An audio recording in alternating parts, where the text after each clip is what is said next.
ایک پورا کریکٹر ہے نا، ایک کردار ہے. ہم اس کردار کے بارے میں پہلے یہ سوچ لیتے ہیں کہ وہ اللہ کے نبی تھے، اللہ کے بہت پسندیدہ تھے اور اللہ سبحانہ تعالیٰ کی رحمتیں تھیں. باقی اللہ سبحانہ تعالیٰ کے ریفرنس سے تو ساری باتیں سوچتے ہیں، لیکن جس طرح سے انہیں مختلف منازل سے گزروایا گیا انہیں اپنی زندگی کے ساتھ جوڑ کے نہیں سوچتے. اور وہ جتنی آزمائشوں سے گزارے گئے اور آزمائشوں کے بعد ہی انسان کی 30 بڑی آزمائشیں ان پر آئیں. اللہ اکبر. میں جب بھی یہ بات سنتی ہوں اور سوچتی ہوں تو میں کہتی ہوں حضرت ابراہیم کی زندگی کا وہ کون سا دن ہوگا جب وہ کسی آزمائش سے باہر ہوں گی. 30 آزمائشیں. اور میں یہ کہتی ہوں کہ 30 آزمائشوں کے توسط سے جو انہوں نے لرن کیا ہر آزمائش سے، اس پر غور و فکر کرنا بڑا ضروری ہے. شاید ہم 30 آزمائشیں میں سے ایک بھی آزمائش ایسی نہیں تھی جسے ہم آزمائش کہتے ہیں، یعنی اس کا وہ درجہ بھی بہت بڑا تھا. جی بالکل. اور آپ یہ دیکھیں کہ اگر پہلی آزمائش سے یعنی آسمانوں کی بادشاہت پر جو غور و فکر کیا، انہوں نے اگر تفکر سیکھا، غور و فکر سیکھا اور پھر اللہ سبحانہ تعالیٰ پر یقین اور اللہ سبحانہ تعالیٰ پر ایسا ایمان جو متزلزل نہ ہو، اور پھر جس وقت ابراہیم علیہ السلام کو آگ میں ڈالا گیا، آگ کے کنارے پر جب وہ کھڑے تھے، میں یہ کہتی ہوں کہ وہ جو ڈاؤٹس تھے صرف اپنی زندگی سے دور نہیں ہوئے، یعنی نمرود تک کے ڈاؤٹس کو حضرت ابراہیم علیہ السلام نے کیسے چننے کی کوشش کی کہ وہ فبہت الذی کفر بتاتا ہے کہ حیران رہ گیا. تھوڑی دیر کے لیے کوندہ تو اس کے اندر بھی لپکا تھا روشنی کا، لیکن چونکہ خود بھی طاغوت تھا اور لوگوں کے سر پر مسلط بھی تھا، تو اس وجہ سے وہ چیز حاوی آئی نا، تو اس کی وجہ سے وہ روشنی ٹھہر نہیں سکی. اللہ سبحانہ تعالیٰ نے موقع تو اسے بھی دیا. تو ابراہیم علیہ السلام کو جب آگ میں ڈالنے کا فیصلہ ہوا، میں یہ کہتی ہوں اس وقت پہ دیکھیں آگ کے کنارے کھڑے ہوئے ابراہیم علیہ السلام ہیں. آخر ان کے کردار میں کیا تھا؟ صبر و استقامت بھی ہے، اللہ سبحانہ تعالیٰ کے ساتھ گہرا تعلق ہے. کیا کوئی گھبراہٹ نظر آتی ہے؟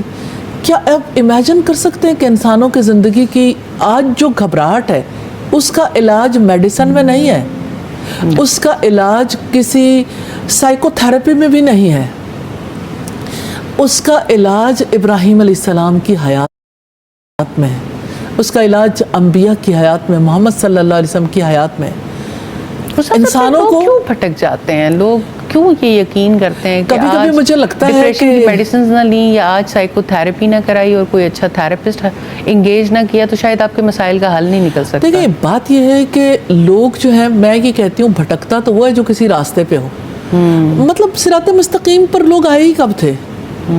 پہلی بات تو اس کو دیکھنے کی ہے نا. لیکن راستہ تو یہی دکھانے والا ہے نا دنیا کو، انبیاء کا راستہ. نہیں وہ بات آپ کی ٹھیک ہے، لیکن جب ہم کہتے ہیں نا کہ کوئی ڈی ٹریک ہو گیا، تو میں یہ کہتی ہوں کہ ٹریک پہ وہ تھا ہی نہیں، وہ تھا ہی ٹریک سے آؤٹ.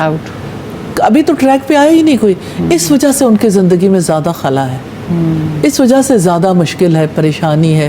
ابراہیم علیہ السلام کی حیات سے ہمیں پتہ چلتا ہے کہ ایک انسان کیسے ٹوٹل سرنڈر کر کے خالص بھی ہو جاتا ہے. اللہ سبحانہ تعالیٰ کی رضا کے مطابق جب وہ جیتا ہے اسے زندگی کا نیا ٹیسٹ ملتا ہے، ایک نیا ذائقہ ہے.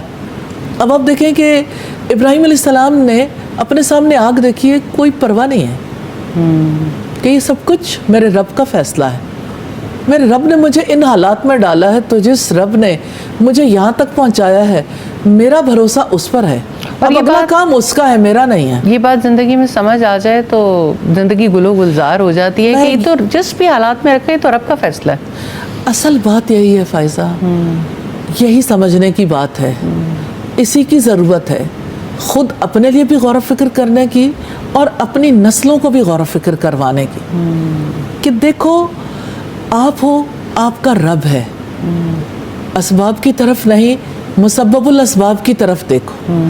تو جب اللہ سبحانہ تعالیٰ کی طرف انسان دیکھتا ہے اسے یہ یقین مل جاتا ہے نا کہ میرا رب میرے لیے خیر کا معاملہ کرے گا، تو اسے آگ میں بھی پرابلم نظر نہیں آتی.